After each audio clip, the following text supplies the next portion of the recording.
idea for this trip started with driving the Alaska Highway, but during the planning stage, it morphed into going to the Arctic Circle.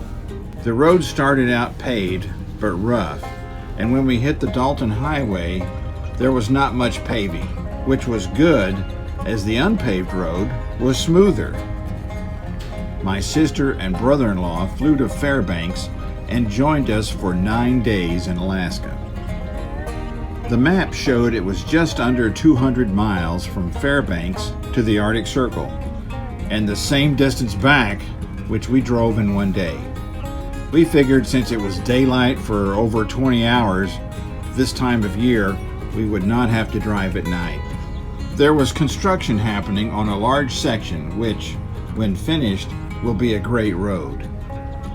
The road was built when the Alaska Pipeline was built in the 1970s, and except for seeing the pipeline much of the way, it is untouched wilderness all the way.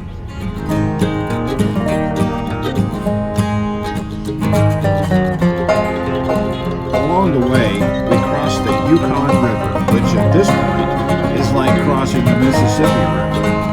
It's huge, cold, and fast-moving. The bridge across is the largest publicly built bridge, as it was built by the oil companies. The pipeline also uses the bridge to cross the Yukon.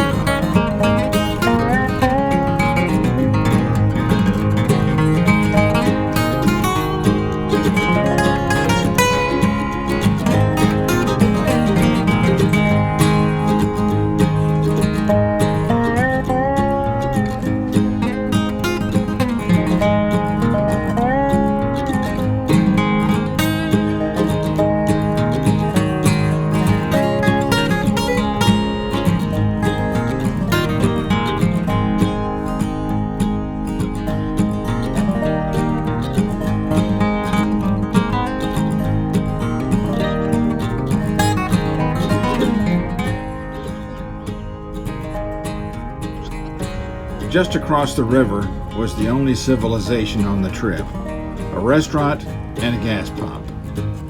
We ate a meal and fueled up for the small fee of $7.50 a gallon.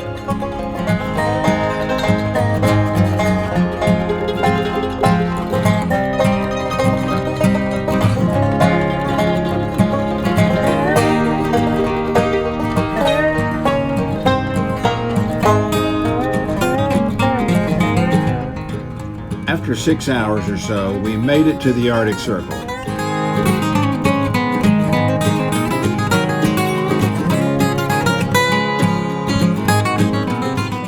So here we are, we finally arrived, 5,285 miles from home in 20 days, and we made it here to the Arctic Circle. And look who was here when I got here, my brother-in-law.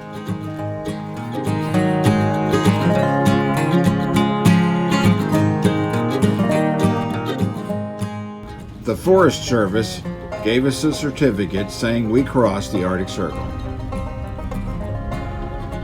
We had a 6-hour trip back, crossing the Yukon again. It was a long day, but I was able to check another box on my bucket list.